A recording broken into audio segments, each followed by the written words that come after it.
दोस्तों भगवान श्री कृष्ण से लेकर बहुत ऐसे महावीर योद्धा थे जिन्होंने महाभारत के युद्ध में बढ़ चढ़कर हिस्सा लिया था, लेकिन एक ऐसा भी योद्धा थे जिन्होंने महाभारत के युद्ध में हिस्सा नहीं लिया और वे सबसे बड़े धनुर्धर भी थे और वो थे विदुर, जो अगर महाभारत के युद्ध में भाग ले लेते तो स्वयं श्री कृष्ण को युद्ध करना पड़ता।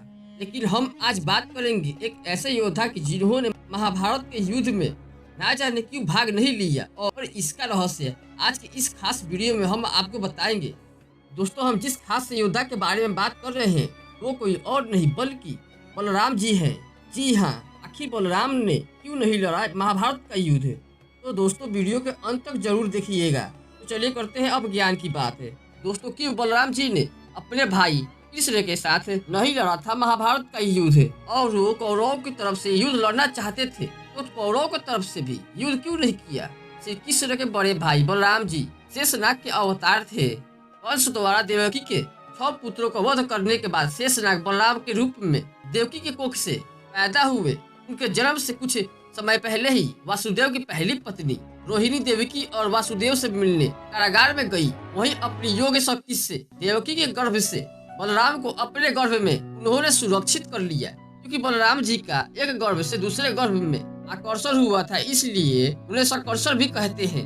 वैसे तो बलराम जी के विषय में कौन नहीं जानता है, ये बल के धाम थे और साथ ही क्रोध के भी। तो जहाँ श्री कृष्ण अपनी मुस्कान और शील स्वभाव के लिए प्रसिद्ध थे, तो वही बलराम को उनके क्रोध के लिए जाना जाता था। वैसे भी वे शेषनाग के अवतार थे। नागवंशी क्रोध के स्वभाव के लिए ही जाने जाते हैं। यदुवंशियों के संहार के बाद उन्होंने समुद्र तट पर जाकर समाधि लेकर अपना देह त्याग दिया था और अपने निज धाम लौट गए थे। बलराम जी की शक्ति को जानते हुए जरासंध को बलराम ही अपने लायक प्रतिबंधी दिखाई देते थे, अन्य कोई नहीं। और श्री कृष्ण की योजना के अनुसार भीम द्वारा जरासंध वध की ना होती तो बलराम ही जरासंध का वध कर चुके होते। लेकिन इतने बलशाली होने पर उन्होंने महाभारत के युद्ध में ना लड़ने का फैसला क्यों लिया? क्या कारण थी कि वे युद्ध करने के स्थान पर तीर्थ यात्रा पर चले गए?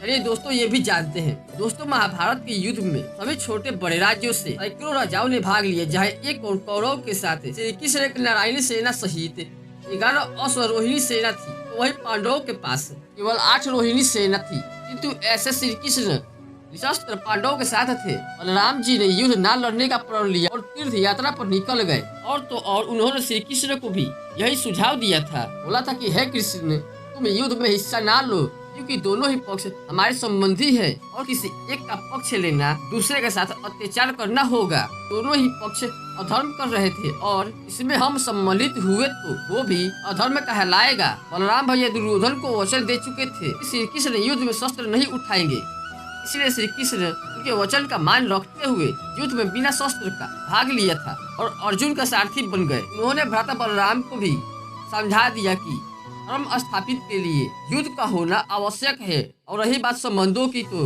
एक पक्ष सेना चुने, एक पक्ष मुझे चुन ले। जब दुर्योधन को पता चला कि श्री कृष्ण निशस्त्र युद्ध भूमि में होने वाले हैं, तो दूसरी तरफ उनकी ताकतवर उनकी नारायणी सेना भी होगी, तो उन्होंने सेना का ही चुनाव किया। लेकिन श्री कृष्ण के निहत्थे पांडव सेना को उन्होंने विजय दिलवा दी। इस प्रकार उन्होंने बलराम के वचन का भी मान रखा और ये युद्ध भी पूर्ण किया, जो एक प्रश्न धर्म का होता है।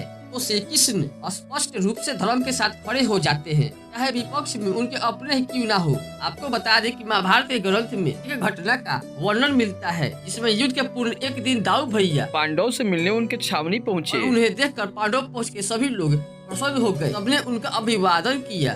सबका अभिवादन स्वीकार करते हुए बलराम जी धर्मराज युधिष्ठिर के पास जाकर बैठ गए। सबको आशा थी कि उन्होंने अपना निर्णय बदल दिया होगा, लेकिन बलराम जी बड़े ही दुखी और व्यथित मन से कहने लगे कि इस युद्ध में मेरा कोई भी रुचि नहीं है। सभी लोग आपस में लड़कर मूर्खता कर रहे हैं। मेरे लिए पांडव भी उतने ही प्रिय हैं जितने की कौरव, इसलिए मैं इस युद्ध में भाग नहीं लूंगा, नहीं तो ये अन्याय होगा।